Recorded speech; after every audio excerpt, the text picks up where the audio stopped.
tardes para todos. El día de hoy les voy a hablar sobre el trabajo titulado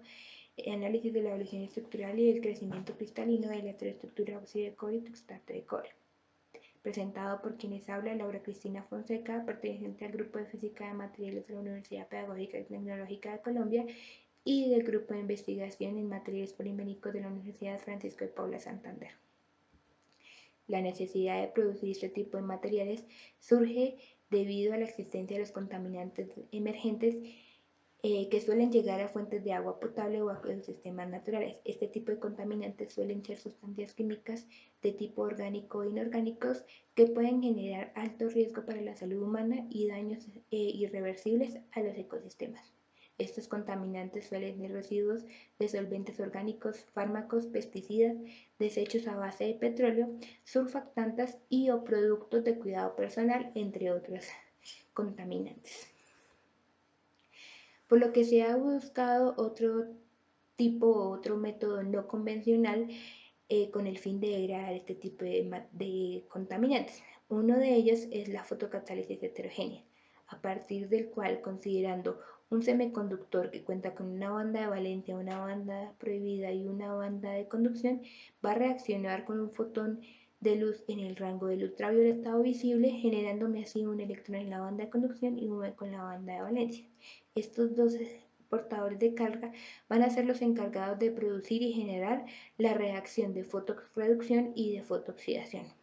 En el caso de la fotorreducción que ocurre en la banda de conducción, el electrón va a reaccionar con el oxígeno, generándome así un radical superóxido. Y en la banda de valencia se va a producir la reacción de fotooxidación, en donde el hueco va a reaccionar con el agua, produciéndose un hidrógeno positivo y un radical hidroxilo. Estos dos radicales, el radical hidroxilo y el radical superóxido, van a ser los encargados de reaccionar con los contaminantes orgánicos y cuales me van a producir la degradación de dicho contaminante. Como sabemos, este tipo de semiconductores individuales suelen tener una banda prohibida bastante angosta, lo cual me va a generar una rápida recombinación de portadores de carga, disminuyendo así la actividad de degradación y la actividad fotocatalítica dentro del material. Por lo que se ha buscado otro tipo de material, en este caso la heteroestructura de óxido de cobre y tuxtato de cobre, la cual quiere y permite evitar dicha recombinación. En este caso se representa el proceso de transferencia de carga entre el óxido de cobre y el tuxtato de cobre, en donde los electrones de la banda de conducción del óxido de cobre van a pasar a la banda de conducción del tuxtato de cobre, generándome así la reacción de fotorreducción en el tuxtato de cobre. Mientras que los huecos de la banda de valencia del tuxtato de cobre van a pasar y ser transferidos a la banda de valencia del óxido de cobre, generándome así la reacción de fotooxidación en el óxido de cobre y garantizándome así que los portadores de carga se encuentran totalmente separados, lo cual me puede mejorar las propiedades de degradación del fotocatalizador. En otros estudios se ha hecho un análisis de la producción de las heteroestructuras a partir de los óxidos precursores tuxtato de sodio y nitrato de cobre. En este caso se sabe que existe la producción de los dos óxidos, el óxido de cobre y tuxtato de cobre, a partir de un pH 3. En esta morfología se puede evidenciar que efectivamente existen dos morfologías totalmente diferentes debido a dos fases cristalinas independientes. En el proceso de síntesis que nosotros realizamos para dichas heteroestructuras utilizamos los precursores de nitrato de cobre para tuxtato de amonio. Este para tuxtato de amonio no se ha utilizado dentro de los estudios de dicha heteroestructura. El nitrato de cobre se va a disolver en etanol, mientras que el paratuxtato de cobre se va a disolver en agua. Los dos materiales totalmente disueltos se van a mezclar y se van a llevar a una evaporación durante 15 minutos a 500 grados Celsius. Enseguida se va a llevar a una mufla a 200 grados Celsius durante 4 horas para llevar la reacción a estabilización. Enseguida se hace una homogeneización de la muestra durante 2 horas en un mortero de ágata para así finalmente llevar a una última rampa de cristalización a 300 grados durante 5 horas. Las muestras obtenidas son las siguientes, en donde efectivamente encontramos que el óxido de cobre se forma a partir del nitrato de cobre individual y enseguida se hace una relación aumentando la concentración del precursor metálico de paratuxtato de amonio. Finalmente se genera el material tuxtato de cobre completamente individual a partir de los dos precursores. Las técnicas realizadas fueron difracción de rayos X y microscopía electrónica de barrido por emisión de campo, por sus siglas en inglés FESEM.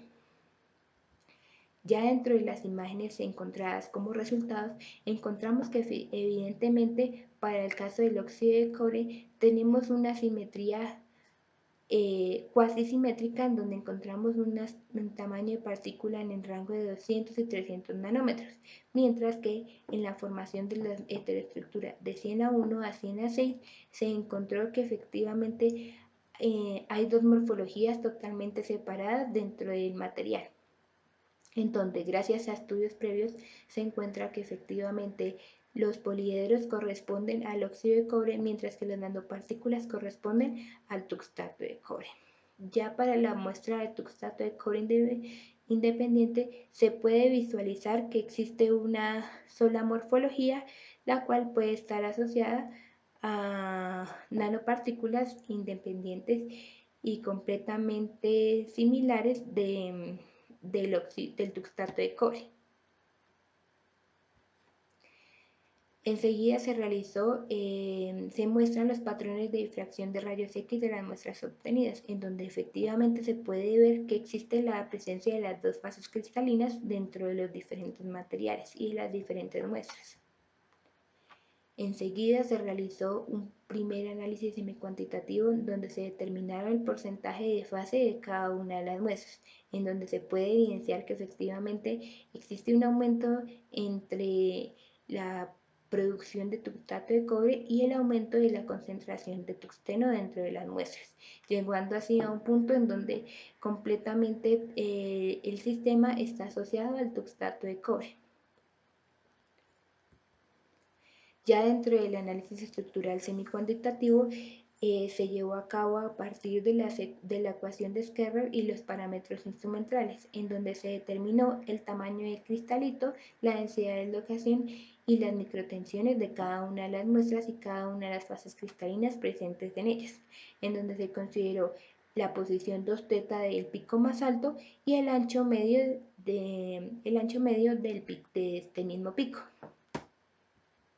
en donde podemos evidenciar gráficamente que al aumentar la concentración del tuxteno, en el caso del óxido de cobre, presenta un aumento, mientras que la variación y la producción de tuxtato de cobre presenta una disminución radical en el momento de que se forma el óxido individual tuxtato de cobre. En las microtensiones y en la densidad de dislocación se evidencia la relación totalmente proporcional a lo encontrado en el tamaño de cristalito, en donde evidentemente hay una variación bastante notoria para el caso del precursor del tuxtato de cobre. Adicionalmente, se realizó un análisis estructural semicuantitativo utilizando las ecuaciones para cada uno de los sistemas cristalinos, en este caso sistema monoclínico y sistema triclínico para el tuxtato de cobre, en donde se determinó los parámetros de red y el volumen de la celda unitaria, considerando las distancias interplanales y las posiciones de los planos de cada uno de los sistemas cristalinos, en donde evidentemente para el óxido de cobre se obtiene que no hay una variación en los parámetros de red ni en el volumen de la celda unitaria, mientras que para el tuxtato de cobre se evidencia una variación un poco considerable en las muestras de CIENA 4 y CIENA 5, y esto puede estar relacionado a posibles orientaciones preferenciales dentro del difractograma. Aquí en el volumen de la celda unitaria podemos ver que el óxido de cobre efectivamente permanece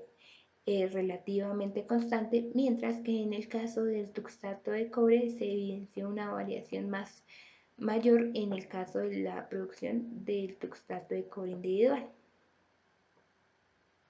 Gracias a todo este análisis semicuantitativo se pudo llevar a cabo el análisis estructural a partir del refinamiento Rydberg. Este análisis estructural se realizó para las muestras de óxido de cobre, la muestra CIENA 1 y la muestra de tuxtato de cobre. En el caso del óxido de cobre se evidenció que efectivamente la fase es completamente pura con un 100%, un grupo espacial que corresponde al sistema monoclínico con los parámetros de red muy similares a los encontrados en el análisis anterior, con un chi del 2.58 y un error porcentual del 3.6%. En el caso de la muestra de 100 de cobre a un nodo de wolframio se evidenció la presencia de 3 fases cristalinas, en donde concuerda con el primer análisis semicuantitativo realizado, en donde la fase de óxido de cobre va a ser la fase mayoritaria con un 76.25%, mientras que para el tuxtato de cobre se encontró el porcentaje de fase del 24.26%, y se encontró una tercera fase minoritaria que corresponde a un 3.16% para un óxido de cobre. Los primeros dos corresponden al sistema cristalino ya definido, y el tercero corresponde a un sistema cúbico, el cual va a tener un tamaño de volumen de celda unitaria menor en comparación a los otros dos fases. Este refinamiento se llevó hasta un chi de 3.28 y a un R de 4.9%, el cual se espera complementar y se pretende disminuir a partir de dicho refinamiento. En el caso del análisis del tuxtato de cobre se evidenció que existe la presencia de 3 fases cristalinas. La primera, que sería la fase mayoritaria con un 83.89%, corresponde al tuxtato de cobre, la cual va a tener un tamaño del volumen de celda unitaria bastante similar al encontrado en el análisis semicuantitativo, mientras que se encontró una segunda fase para el óxido de cobre con un 15.10%, que corresponde a un sistema cúbico, el cual va a tener un volumen de celda unitario bastante similar al encontrado en el refinamiento anterior. Y se encontró una tercera fase de tuxtato de cobre similar a la primera fase con un porcentaje del 1%, la cual va a tener un volumen de celda unitario menor y va a tener posiciones atómicas diferentes comparado con la fase mayoritaria o la primera fase encontrada. En este refinamiento se llevó hasta un chi de 3.12 y hasta un R de 3.2%. Ya para concluir, se determinó que el tamaño de cristalito de la estructura del óxido de cobre a partir del análisis semicuantitativo puede evidenciar perfectamente la variación del cristalito al incrementar y al variar la concentración del tuxteno dentro de la muestra. También se puede decir que el análisis semicuantitativo dio a conocer la presencia de las dos fases mayoritarias, óxido de cobre y tuxtato de cobre, lo cual me va a facilitar el análisis del refinamiento Rydberg. También la formación de la estructura de óxido de cobre y tuxtato de cobre a escala nanométrica puede llegar a mejorar las propiedades fotocatalíticas en comparación al óxido individual, debido a la existencia del óxido de cobre como catalizador. No obstante, el crecimiento del cristalito puede llegar a disminuir dicha actividad fotocatalítica, lo que puede tener una dependencia a la reproducción y al contaminante que vamos a degradar. Ya como perspectivas está realizar y finalizar el análisis estructural de las muestras faltantes, complementar la caracterización estructural, realizar una caracterización morfológica caracterizar y evaluar las propiedades ópticas y las propiedades eléctricas del material, y finalmente evaluar la actividad fotocatalítica del sistema heteroestructurado óxido de cobre y tuxtato de cobre. También se busca nuevas aplicaciones que están relacionadas a la actividad bactericida y el desempeño fotoelectroquímico de los sistemas heteroestructurados óxido de cobre y tuxtato de cobre. Agradecimientos a la Universidad Pedagógica y Tecnológica de Colombia y al Grupo de Física de Materiales, a la Universidad Francisca de Paula Santander y al Grupo de Investigación de Materiales Poliméricos y a la Universidad Nacional de Colombia y al Grupo de Física de Mesoscópica